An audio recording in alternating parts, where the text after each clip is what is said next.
Today is Wednesday, the 5th of August 2026, and I am here with Benjamin, and we are going to talk about the month spent at Inner Balance Health Centre. Chapter 16, Learning to Be. Inner Balance is a drug and alcohol rehab facility, 28 days, 4 weeks ahead of me. When I arrived, 2 clients were outside the front door. I got out of the car before I registered that one of them was crying. As I was walking up, I was thinking, what have I gotten myself into? Then we started talking. The woman who had been crying explained what the tears were about. Another client had been at the facility for almost a week.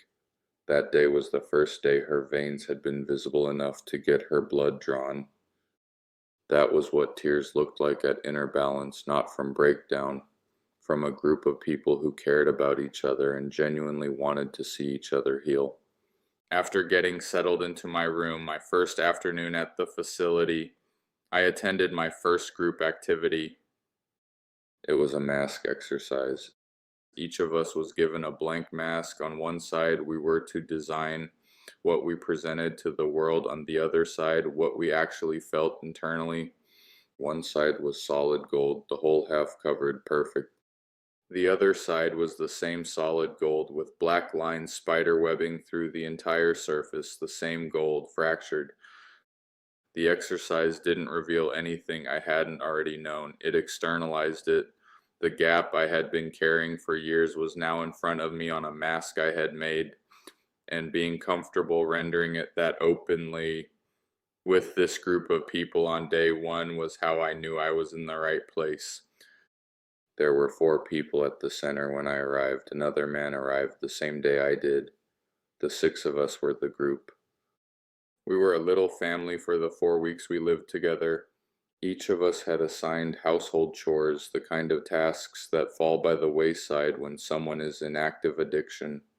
One of them was cooking breakfast for the group. Not everyone was comfortable cooking for more than themselves. So there'd be 2 or 3 of us in the kitchen in the morning helping prepare the meals so the person assigned to it didn't have the whole stress of feeding everyone on their shoulders alone. And if one of us had a hard day in individual therapy, the others would jump in, take over that person's tasks, let them carry less weight for the rest of the day. But underneath the family environment and the work, Ed was running too. Inner Balance was built around drugs and alcohol. The substances were getting addressed, Ed wasn't. And wherever Ed wasn't addressed, Ed asserted control. At Inner Balance, that meant restricting. 2 meals a day, breakfast and dinner, same pattern as Chiang Rai. Wherever the program wasn't looking at him, Ed took whatever territory he could. The days at the facility had a shape.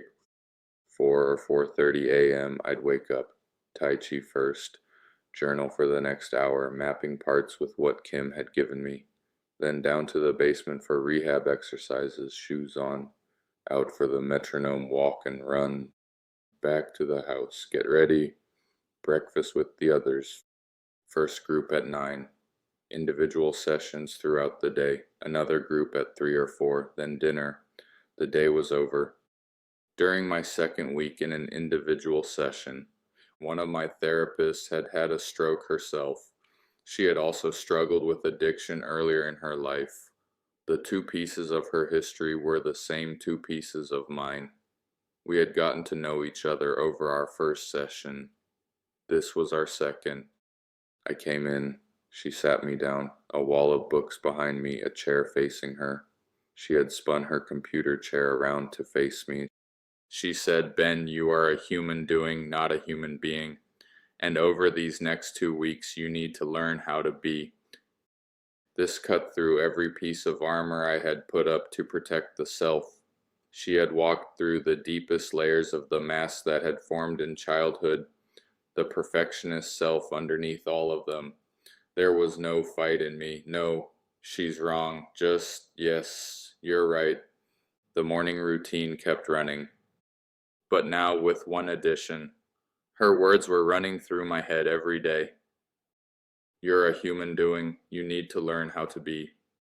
After finishing my morning run on the walk back to the house, there was a pond across the street. I found a rock on the shore.